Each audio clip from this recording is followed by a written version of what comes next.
This is Comic Picks by the Glick. Hey, I'm your host, Jason Glick. Hey, Jason Glick, how are you? I'm doing good, John. I'd be doing better if I didn't have to talk about what I'm going to talk about right now. And what exactly are you going to talk about? I'm talking about the second sequel to Frank Miller's seminal The Dark Knight Returns. Oh, yes, I remember you were saying this last time. That's right. Yes, and this was, The Dark Knight Returns is easily still one of the all-time greats. And just if you are a serious comic books fan or even just a casual Batman fan, this is something that is absolutely worth having in your library. And if it was just The Dark Knight Returns, it's like it'd be it would be a good end to the story right there, a good death, as the characters want to say in that series. But that's not how it ended. About 15 years later, Miller came back with The Dark Knight Strikes Again, which was regarded as a huge misfire, and basically marked the decline of respect for Miller as a groundbreaking talent in the industry. Basically, The Dark Knight 2 or Dark Knight Strikes Again expanded its focus from just Batman to all the superheroes in the DC universe, and lacked the razor sharp focus, the meticulous level of craft that it's like the first series had, and it kind of felt like Batman and Robin's spandex orgy more than anything else. Which if it had been published under that title, I think it probably would have been far better received than as an actual sequel to The Dark Knight Returns. Now, rereading it again for this podcast, I still think that The Dark Knight Strikes Again, it's a terrible sequel, but it's still entertaining because Miller is absolutely committed to his over the top version of Batman and the other DC superheroes in his vision of the universe. It's one of those cases where is it so bad it's good? I would think so. And God help me, there's even a couple bits where it's rereading it now, I'm honestly scared that Miller actually got this right. In the second issue, where he mentions that when Batman lays waste to Luthor's presidential cabinet, and we're talking about Robert Buzz Ruger Exxon, the Secretary of State. I think, wait, we've got one of Exxon's guys as Secretary of State. Frank Miller, out of all the things he got in he threw out the wall in Dark Knight 2, actually got this one right. Oh man, that just burns, man. You would like to think you can just write this off as a nightmare. It's vision of the future, especially with Miller's casual disdain for anyone who comes from San Francisco, because they're all the ones in The Dark Knight Strikes Again. They're all the people who are just saying, "Oh, well, we should just negotiate with this alien who's just murdering the hell out of us." Why, yes, I am from San Francisco. Why do you ask? It's the beginning of Miller descent into curmudgeonism, but it's frankly it's so bothersome that you can't completely write it off after all these years, especially when he got at least one little bit right. So there you go. But The Dark Knight Strikes Again basically marked Miller's decline as a respected creator in comics. That was furthered with All-Star Batman and Robin and his Holy Terror graphic novel. He hasn't done a whole lot since, due to medical issues and just the fact that he's also been busy with Hollywood concerns, with the not well received Spirit movie and sequel to Sin City. So there you go. But apparently DC believed that enough time had passed that well, let's try giving him another shot at the Dark Knight mythos. To see if he can get things back on track. or that's the narrative they would have you believe. Because you see, this new series, The Dark Knight Strikes Again, sorry, The Dark Knight, The Master Race. Well, Miller's working with something he hasn't done before, a co-writer. In this case, this would be Brian Azzarello. Now, Azzarello, I believe, is someone who's done enough good work over the years that I believe whatever he does is worth checking out. This included, from his work on the seminal 100 Bullets to his excellent work on Hellblazer and Wonder Woman, but he's also had questionable runs on on Superman with Jim Lee. It's like Luke Cage and miniseries on Marvel with Luke Cage and the Hulk that weren't as well received. It's like, or his Western Loveless, which it's like I was expecting great things from, but didn't quite get it. Azzarello seems to be a guy who wants to give comics fans the stuff that they don't think they know they want, but when that works, it works really well. When it doesn't, then just get the hell out of the way. Now this is actually Azzarello's second crack at working on an extension of a beloved groundbreaking 80s work, because he also contributed to the Before Watchmen project with the Comedian and Rorschach miniseries.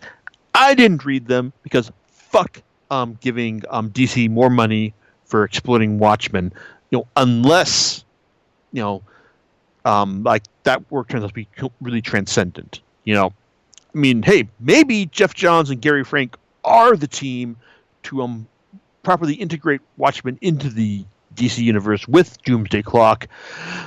But it's like I'm just gonna sit back here on the sidelines and wait for word to filter out that their work is transcendent, rather than give them the benefit of the doubt. So there. Anyway, Azzarello is working as a co-writer with Miller. On this new series, The Master Race, and to be honest, after reading it, it really feels like this is more Azzarello than Miller. It's got his Azzarello's talent for clever wordplay. It's like and lacks Miller's hard-bitten noir boiled prose.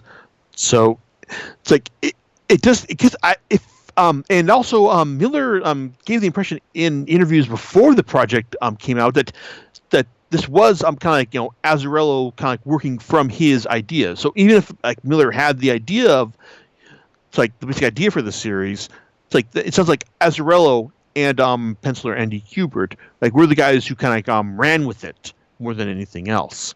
So here's the thing: the Master Race, objectively, is an improvement over The Dark Knight Strikes Again in terms of just being a more coherent, more presentable version of the Dark Knight mythos. But here's the thing: when I say The Dark Knight Strikes Again was so bad it's good, it's like having the Master Race improve on that is basically saying you start so far in the negative that this kind of improvement just brings it closer to zero, rather than in the positive, and that's what happens here.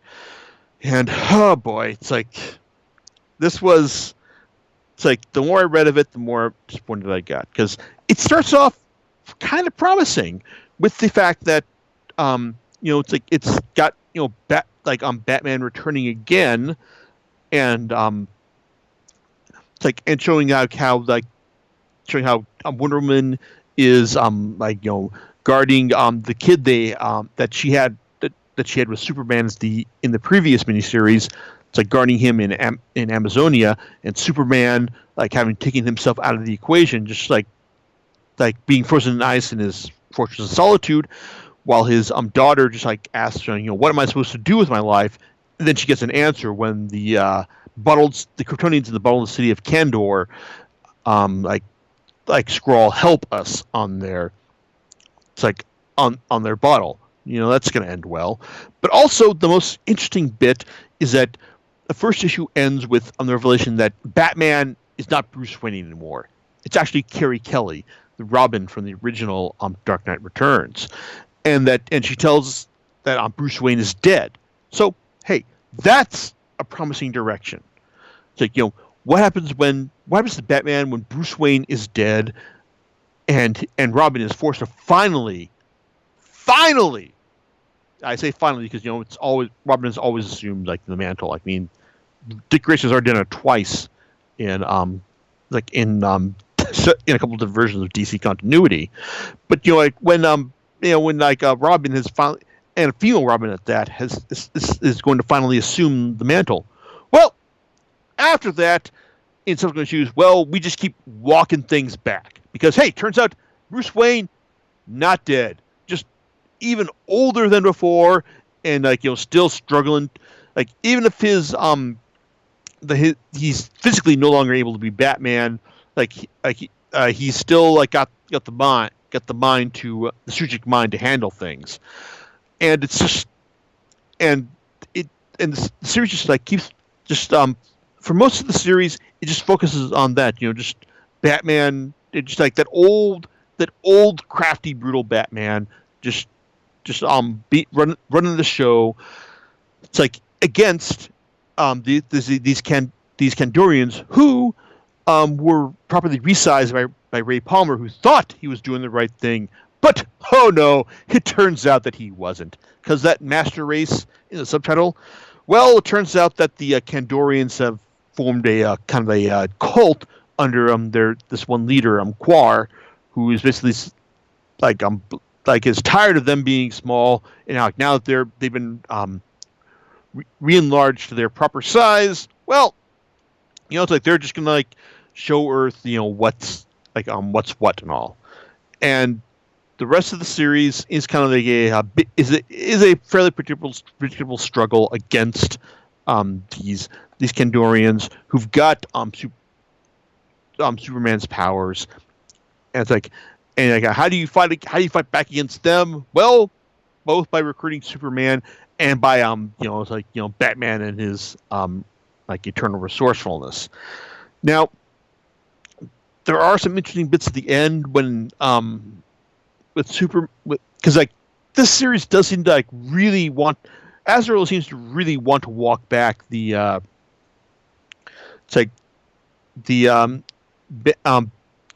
Batman beats Superman antagonism of the original series, to the point where they really are super friends after all.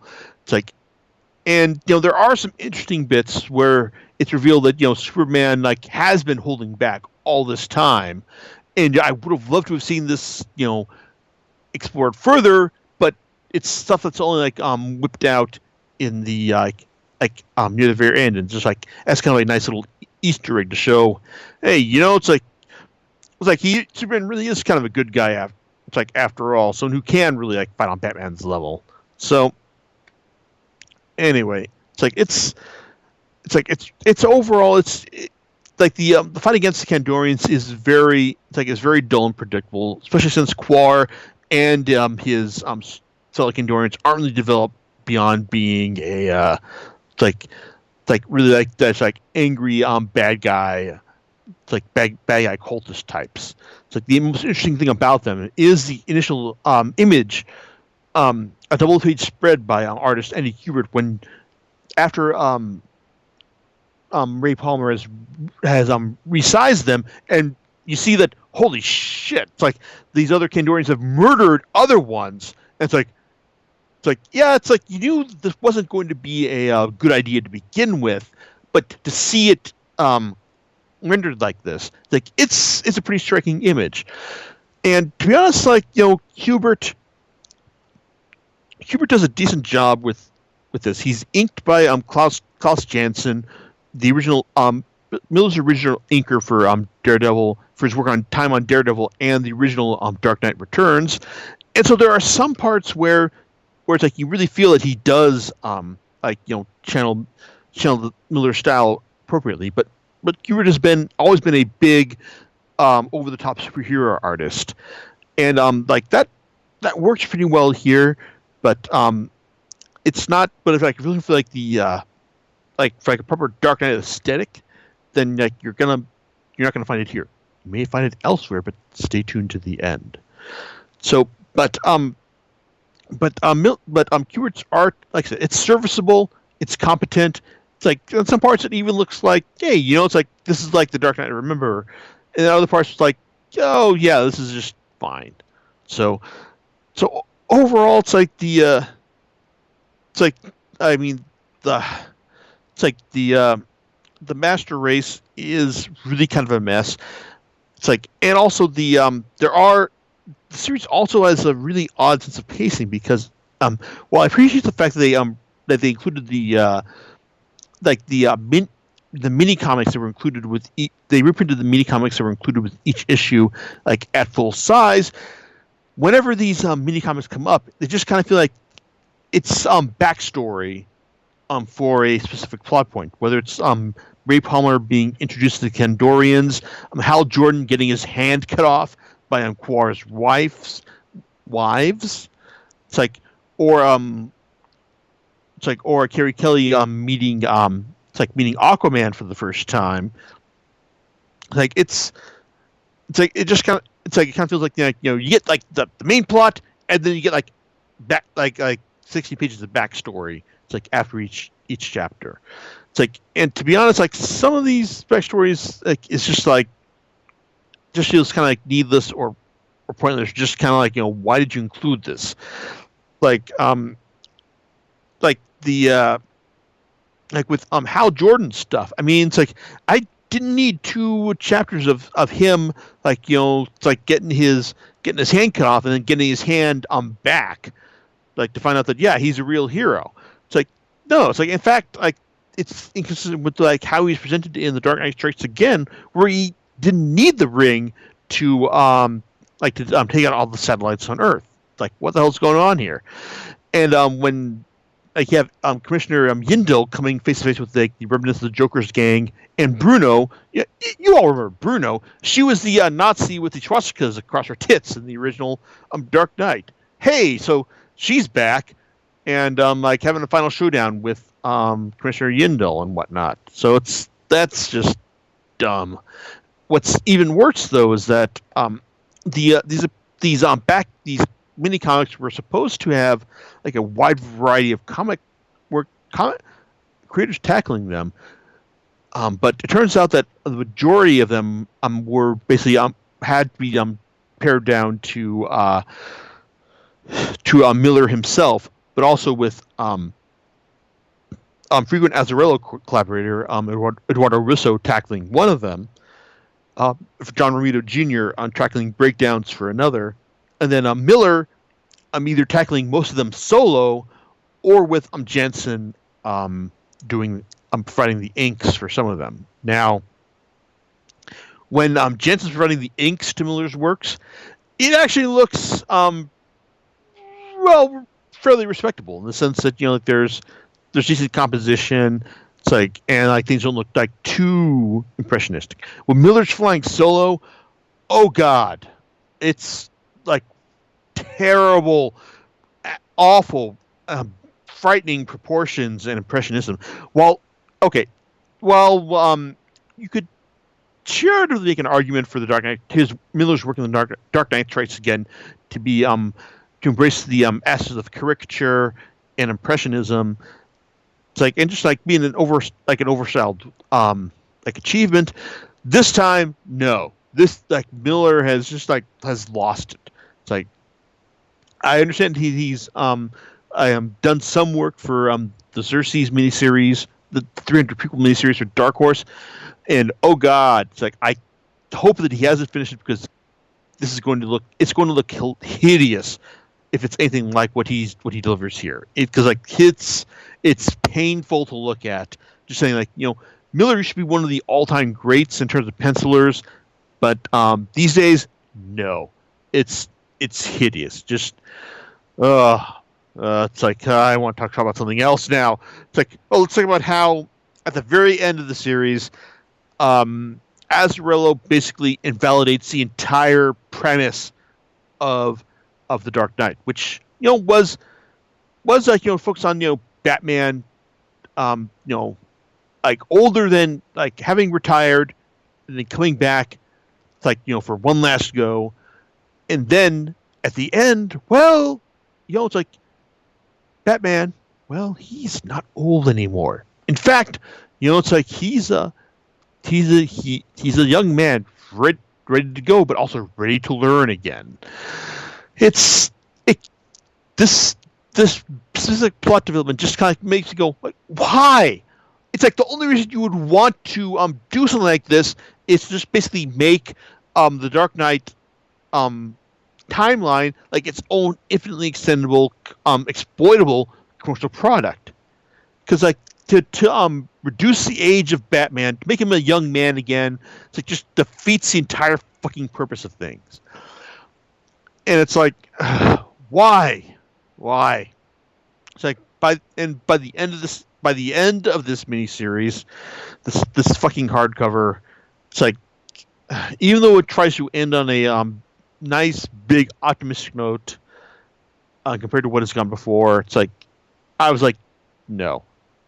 It's like it's like I could accept something like the Dark Knight Strikes Again, which is so bad it's good, but the Master Race, it's like is like this course correction that tries to steer the ship back on course, but just can't manage it. Like I said, it just brings the whole endeavor closer to zero more than anything else, and it's depressing.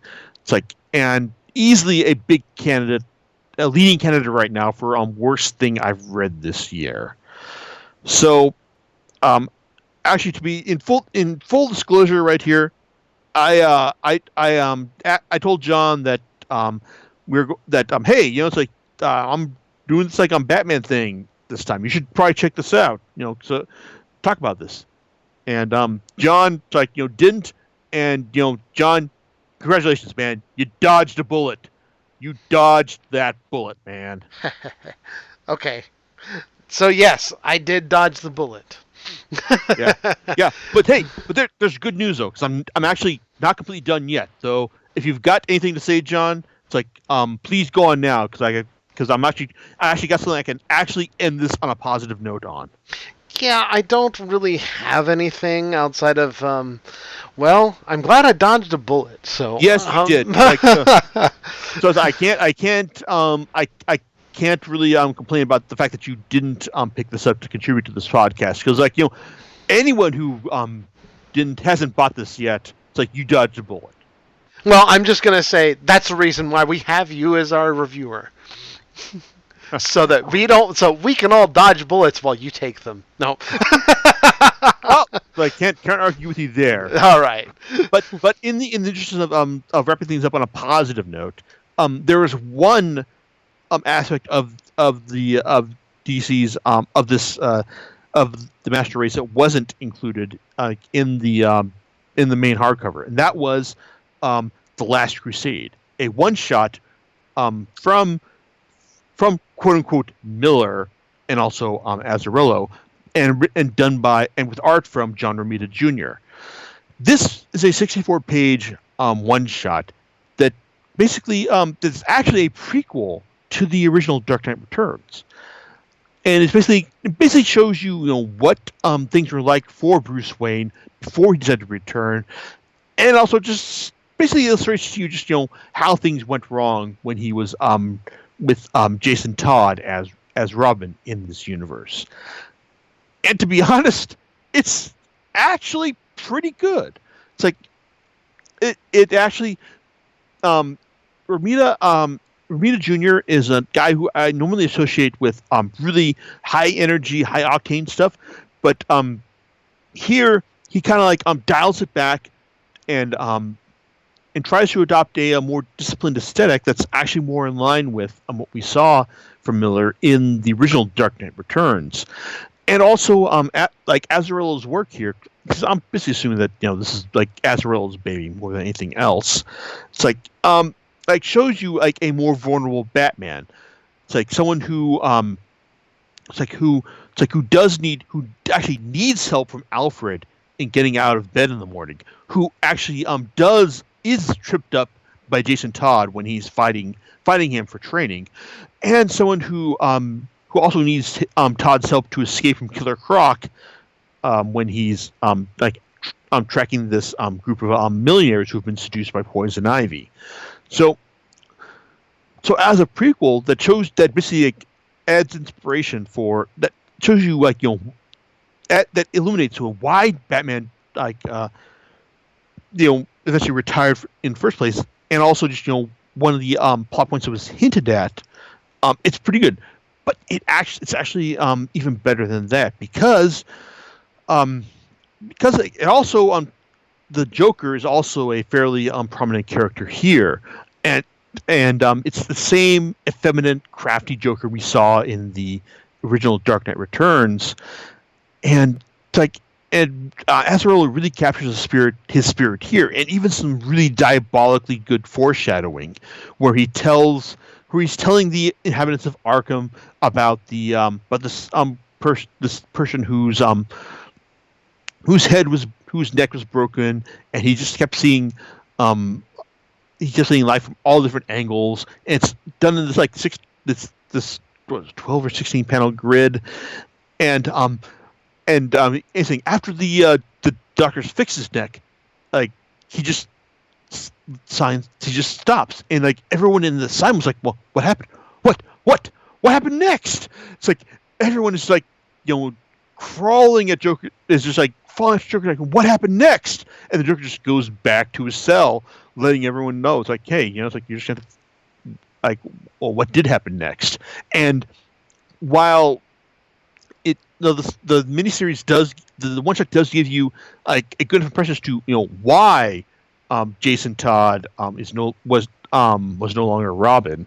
It's that bit with the Joker actually acts as diabolical foreshadowing at the end, because we know the Joker did get Jason Todd in the end. We just don't know exactly how he got him. It's really clever. And